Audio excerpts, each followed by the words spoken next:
పెళ్లికి ఒప్పుకున్నారు. అంటే అశ్విన్కి తెలిసే ఇదంతా జరిగింది? అవును సార్.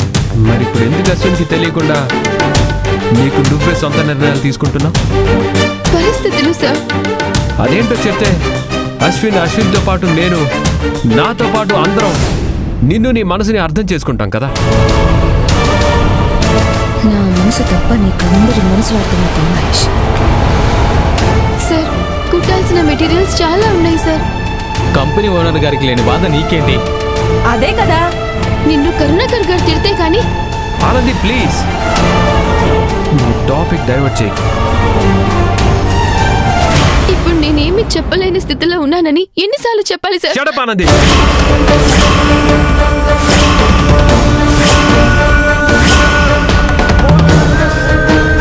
నువ్వు అశ్విన్ వాళ్ళ అమ్మగారితో అన్న ఒకే ఒక్క మాట ఇవాళ ఎంతవరకు వచ్చిందో తెలుసా? మీ అమృత పెళ్ళయ్యేలోపు నువ్వు అశ్విన్తో పెళ్లికి ఒప్పుకోవాలి. మీ పెద్దవాళ్ల చేత అంగీకారం చెప్పించాలని.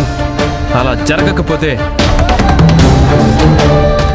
అశ్విన్ తులసిని పెళ్లి చేసుకోవాలని కండిషన్ పెట్టారు వాళ్ళ అమ్మగారు.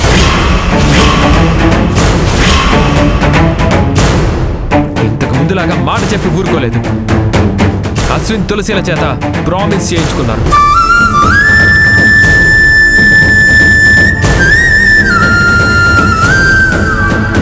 ప్రమాణం కూడా చేయించుకున్నారా? అక్కడ దాకా వచ్చిందా సార్? అవును.